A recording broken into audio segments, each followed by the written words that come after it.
Okay, before we start in, one last tidy function is every week it helps me when I go to grade if you've updated the title.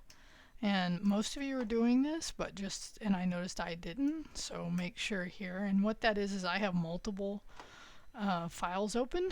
It just makes it easier. Okay, let's revisit functions.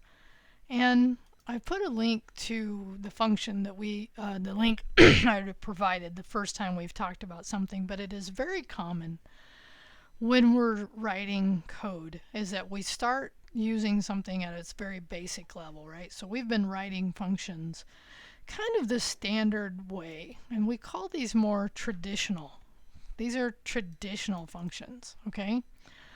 One of the things when I was teaching with different material, I was actually using Udemy course. That instructor was actually naming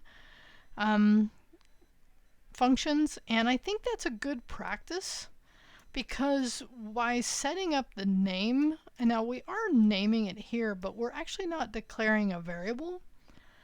And that is really helpful, especially when we use consts to declare those. But that way you can't accidentally, although of course you would get an error, but it may just not work the way you would think if you happen to have two functions in different areas. Now, if you had modules, obviously that helps. But in general, right, it's good to give them a name and good to create a variable. And we see that example more here, where we're saying, okay, const, give it a name, equals function, and then this is the example of a return value.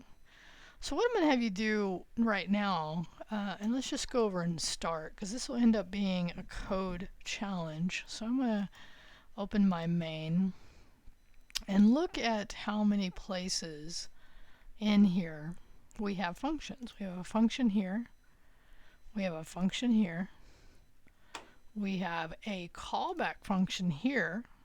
Okay, now in this case, this is what we call an anonymous function.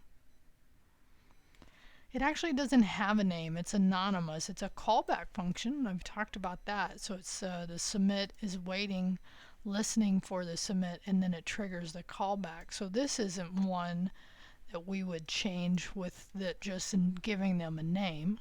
Okay. So what we'll do is I'm going to walk you through giving these two a name, and then I'm going to have you actually go through the rest of our code base and do this. Okay, so the thing you would do here, it's pretty easy. You do const.